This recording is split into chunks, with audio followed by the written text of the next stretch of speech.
I stayed at a deluxe resort for my first time on this past trip. And so let's go over what I loved, what I didn't love, would I do it again?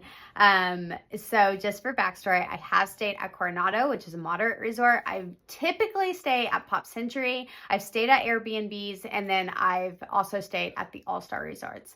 So this is my first time at a deluxe resort. I did stay at Saratoga Springs, so it wasn't like deluxe of deluxe on the monorail or anything like that, but it was a deluxe resort. So the first thing I will say on a positive note, the amount of room we had was amazing. The whole time I was there, we were just there for Memorial Weekend. We stayed Thursday through Monday, but I was thinking, had I had my kids there, it would have been incredible with the amount of room that we had. We had a 1-bedroom villa, and it had a bathroom sink area was in the 1-bedroom, but then there was a door that you could exit to go to the shower and the bathroom that also connected to the living room, which there was 2 couples. So 1 couple in the living room, 1 in the bedroom. It made it very convenient for us. I love that it had a washer and dryer unit, and I love that it had a kitchen. All those amazing benefits. Now, I do know most people will say, but you could just stay in Airbnb. We stay in Airbnb when it does make sense. Sometimes cost-wise, it makes sense. We have some that we particularly like.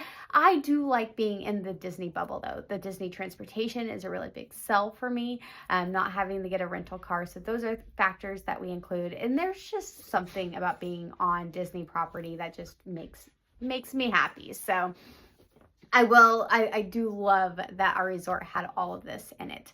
One thing I didn't like is just the distance. I will be honest, I really preferred staying on a Skyliner. I don't know if that would change with a monorail resort, considering it goes to both Magic Kingdom and over the Epcot, but having the Skyliner to Epcot and to Hollywood Studios, I definitely liked more at Pop than I did at Saratoga.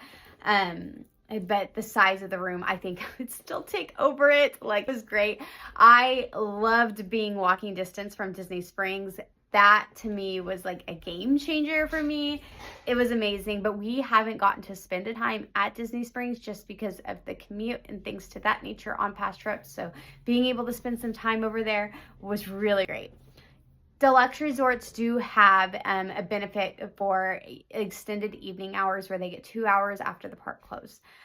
This is specific for Magic Kingdom and Epcot. It's on Mondays, I think, for Epcot, and Wednesdays on Magic Kingdom. We did not get to use this because our trip ran Thursday through Monday. So we flew in on Thursday. We flew out Monday morning. If it was on Wednesday and Monday night, neither of those worked. I wish they would extend this benefit to some of the weekends. I get it probably has to do with when they're trying to encourage people to book a deluxe resort. But for me, I'm not going to include the long weekend people in this benefit.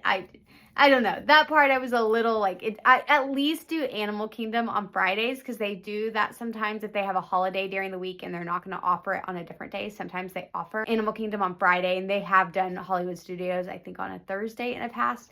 That would have been great. But we didn't get to take advantage of that. And I do think that would be a factor in us booking in the future, is that if we were booking a long trip.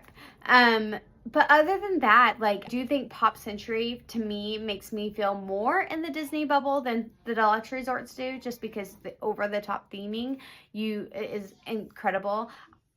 I can't get over the size of the rooms. That part was amazing. I did not take the bus service the entire time we were there, so I can't speak to, to walk or there being more buses or anything of that nature that made it a benefit over some of the others. I do know there has been benefits in the past with the Premier Pass.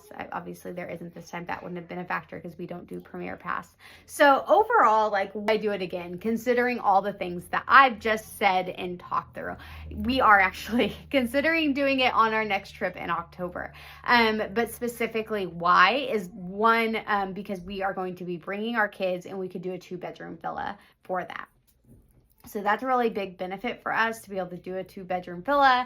We would have 3 kids with us.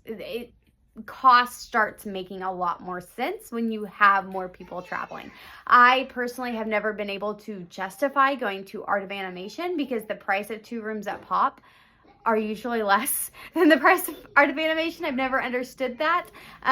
But I think we could justify it a little bit more, and unfortunately there's not 2 bedrooms at something like Art of Animation. My caveat is I don't think I could ever pay rack rate for deluxe resorts. And I think even after staying, as much as I loved it, it felt so good to be there. I can't justify anything over $500-600 a night. Sounds insane. I think it has to be that $500 a night range or less, split between two people. So that's a big thing. Two couples splitting that, I can justify for the extra expenses. We went, had a 40% off because we're pass holders. So it ended up being like a couple hundred, and it made sense for us to do that. But again, I think if it comes to, do I pay rack rate, or if the discount's very slim at the time, like for example, the holiday times, I don't know if I could justify the extra cost. If having the extra room or the laundry unit or the kitchen was important to me, I would just get an Airbnb. But during the times where there's sales and there's good sales, we might do either a bounce back offer or DVC points. I think it would be more justifiable. That would be another case. You can always rent DVC points. There's several good companies out there you can do it from, and that usually gets you a lot better pricing. We've talked about that. That's another option for our October trip. So yeah, kind of my take on how I felt about the deluxe resorts, but let me know your thoughts if you've stayed at a deluxe resort and what you would recommend.